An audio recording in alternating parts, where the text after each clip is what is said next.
Mike didn't come home last night. Mike didn't come home last night. I gaze at MIA, her lip trembling as the words escape in a jerky sob, and try to find the right platitudes to make her feel better. He loves you. He wouldn't cheat on you. He probably just needs a bit of alone time. I know I should feel sympathy, but I can't help thinking, I told you so. The first time I met him, I knew Mike Dalton was bad news. Tall and dark with just the right amount of designer stubble and eyes that invited you to bed the moment you looked at him, he smoldered raw sexuality. He wouldn't be faithful to MIA, poor, sweet, innocent MIA, or to any other woman unlucky enough to fall for him. Even now, his gaze was roving the bar, searching for future conquests. He wasn't the sort of guy to let himself get tied down. Mike, this is Helen. My best friend. He cast me a cool, appraising look, almost as if he were undressing me with his eyes, and that was when I knew. I returned to the present, knowing I need to comfort my friend. What happened? I ask gently. As she begins her halting story, I find my mind wandering a little. It's hard to concentrate on someone else's misery when you're still buzzing from your own far more successful evening. I'm not a stay-at-home body like MIA. I like to be wined and dined, preferably somewhere very expensive, and then to dance the night away in an exclusive club. And if sex happens to be on the menu, well, let's put it this way, I work hard at looking good and I'm yet to meet a man who hasn't wanted to sleep with me. Perhaps that's why I knew why Mia's relationship with Mike was doomed to failure. I looked at him and recognized a kindred spirit. And then I rang his cell phone, but there was no answer. And I sent him about 20 text messages, but he didn't reply to any of them. Poor, stupid MIA. She doesn't realize that the more you chase someone like Mike, the faster he'll run. I know they're engaged, but that's only because she refused to sleep with him without some sign of commitment. I've thought of hinting to her that a ring doesn't necessarily mean fidelity, but she's naive enough to think everyone else follows her own code of morality. MIA, I say, interrupting her tale of woe, do you think you might have rushed into things with Mike? I mean, he moved in with you only a couple of months after you met each other. Because we're getting married, she says. Life is so simple from Mia's perspective. I love him and he loves me and we're going to spend the rest of our lives together. And he didn't come home last night, I remind her. Wake up, MIA. Open your eyes and see what's happening under your nose. Her lip trembles again. When he didn't reply, I started ringing round the hospitals. What if he's had an accident somewhere, or been mugged and beaten up? He could be lying in a ditch somewhere, bleeding to death. She finally breaks down properly. That's the only reason I can think of for him not getting in touch. She's so heartbroken that I resort to comforting lies. He's probably sleeping off a massive hangover, I say. He was too embarrassed to let you see him drunk, so he's crashed at a friend's place until he's sobered up. And his phone battery might have died, that's why he hasn't rung you. Her eyes shine with hope and I almost feel guilty. Almost, but not quite. Mike didn't come home last night. MIA jiggles her newborn, trying to coax it to sleep. Her face is pale and drawn and she looks exhausted, but I suspect it's not the baby who's caused the dark shadows under her eyes. No one was more surprised than I was when Mike and MIA got hitched. It seemed she'd finally tamed the sex addict and turned him into a family man. Admittedly, she was 3 months pregnant at the time and Mike's family are very conservative.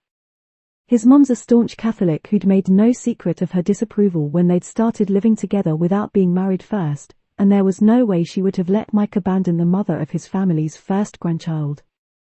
Has he done this before? I ask. Since you got married, I mean? She shakes her head. Pain leaks from her eyes, but she's trying to hold herself together, if nothing else, for the baby in her arms. Maybe he just needed a decent night's sleep, I offer. You've said he's working really hard on a new contract at the moment. What if he checked into a hotel, took a sleeping tablet and just zonked out? I take a deep breath. He loves you, MIA. You've got a baby together. Doesn't that tell you something? Eventually, She dries her tears and makes a weak attempt at a smile. I'm sure you're right, Helen. I'm just really emotional at the moment, you know, postpartum and all that. The baby's now sleeping peacefully and she kisses its downy head with tenderness. You need to sleep like that at night and then Daddy won't feel he has to be somewhere else. Mike didn't come home last night. By now, the words are a well-worn cliché, but this time, it's different. He packed a bag and said he'd be back for the rest of his things later. She announces the news in the lifeless tone of a robot, as if she's still processing the information, wondering where all her calculations went wrong. He's left me, Helen, and he isn't coming back. Little by little, I hear the whole story, how he tried moving out secretly, going back to their apartment when he thought she'd be at Gymboree with Ilsa, only Ilsa had started running a high temperature while they were out, so Emma had brought her home early and caught Mike stuffing shirts and underwear into an overnight bag. At first, I thought he was just off on a business trip, she says. He's had a lot of those lately.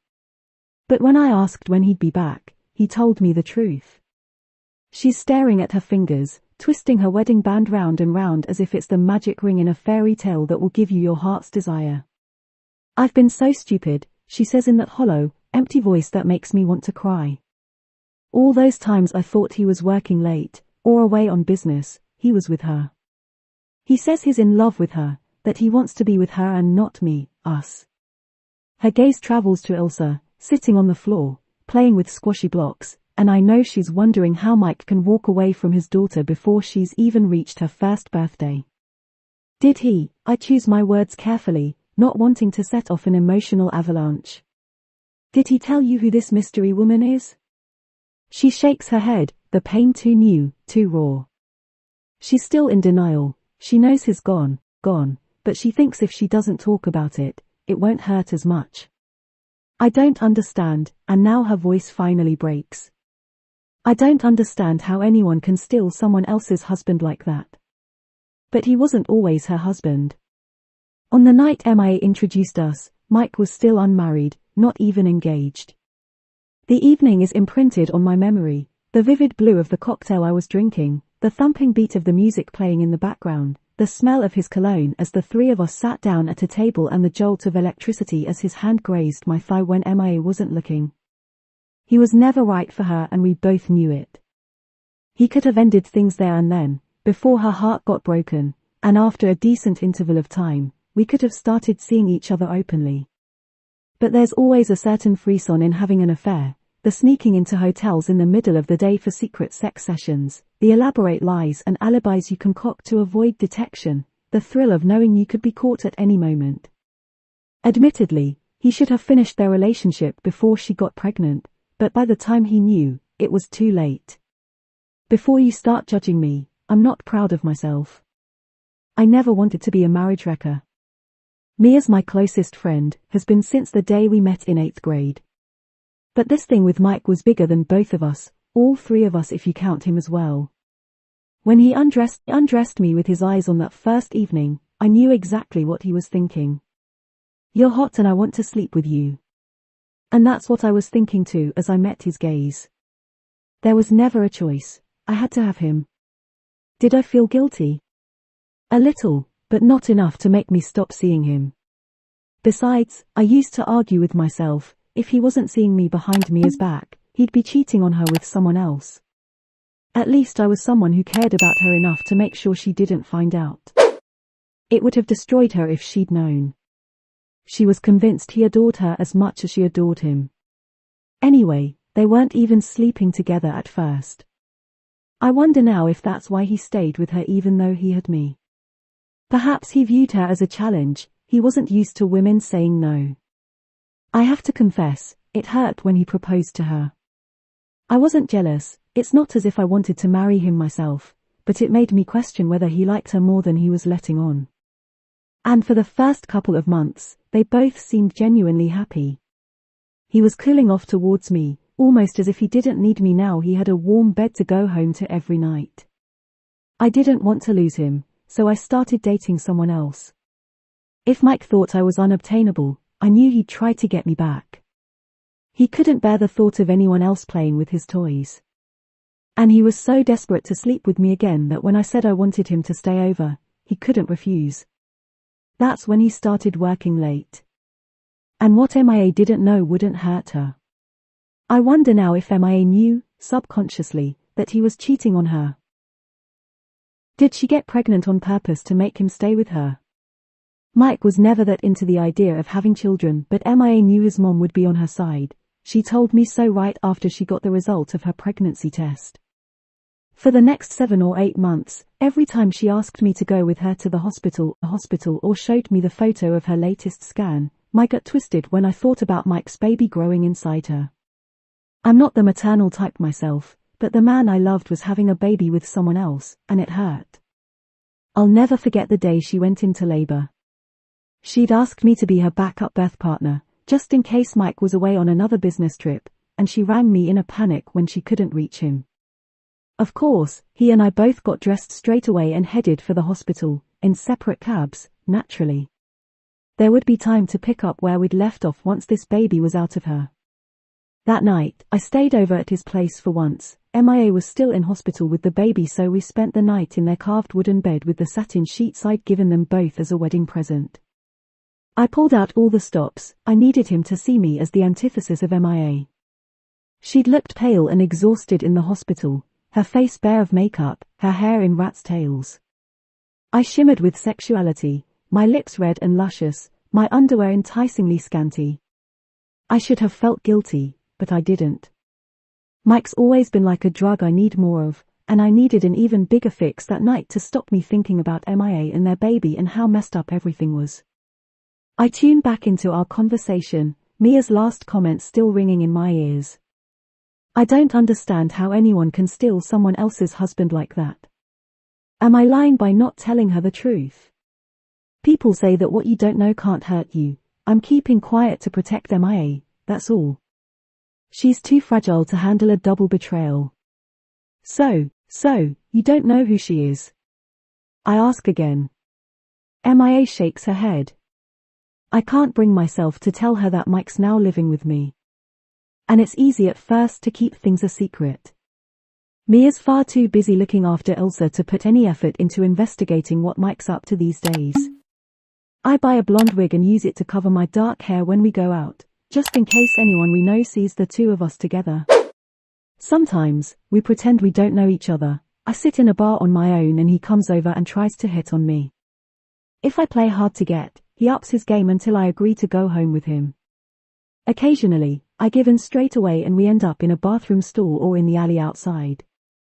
I know MIA was never adventurous like this. It's not like I'm competing with her or anything, but I still get a kick out of thinking I'm giving him something she couldn't. Helen? Mia's voice on the phone. She sounds strange. Are you free to come over? I need to talk to you. It's a while since I've seen her. When they first broke up, she ran constantly, pouring her heart out as she overanalyzed their marriage and tried to work out where it all went wrong.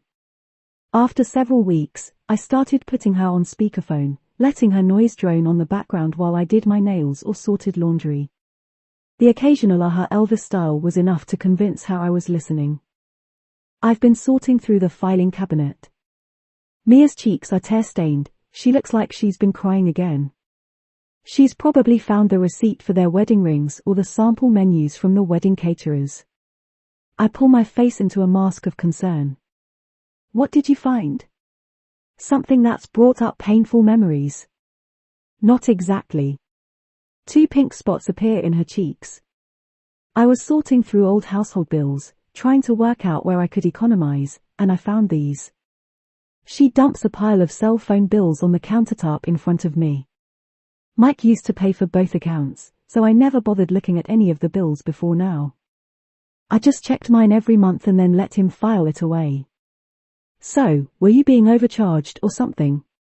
I'm not sure where this is going. She taps the name at the top of the bill and my stomach lurches. It's not her bill, it's his. There's one number that keeps coming up. Her voice is unnaturally calm. Month after month after month. When I don't say anything, she continues, "It's your number, Helen." He was worried about you, I say at last. Remember when you first got married? When you thought he was having an affair? He was just asking me if I knew why you were acting so strangely. The words sound hollow, even to me, and Mia's not buying any of it. He was ringing and messaging you more than he was me, she says flatly. Long before the two of us got married. While I was pregnant. After I had Ilsa. Even after we split up. Admit it, Helen. It's been going on for years. I don't add insult to injury by continuing to lie. I'm sorry, I say at last. You're my best friend, she whispers. You were my maid of honor. You're Ilsa's godmother. Guilt grows like a tapeworm inside me, twisting my gut, squeezing my heart. I'd like to say I hope you'll be very happy together, she says as she opens the door and ushers me out. But I can't. You stole my husband. I'll never forgive you for that. Sometimes, the word sorry isn't enough. The most I can say, she adds before she shuts me out of her life forever, is good luck. He won't be faithful. He'll do to you what he did to me. It's been 8 months since the last time I saw Mia or spoke to her. I've called, but she doesn't answer.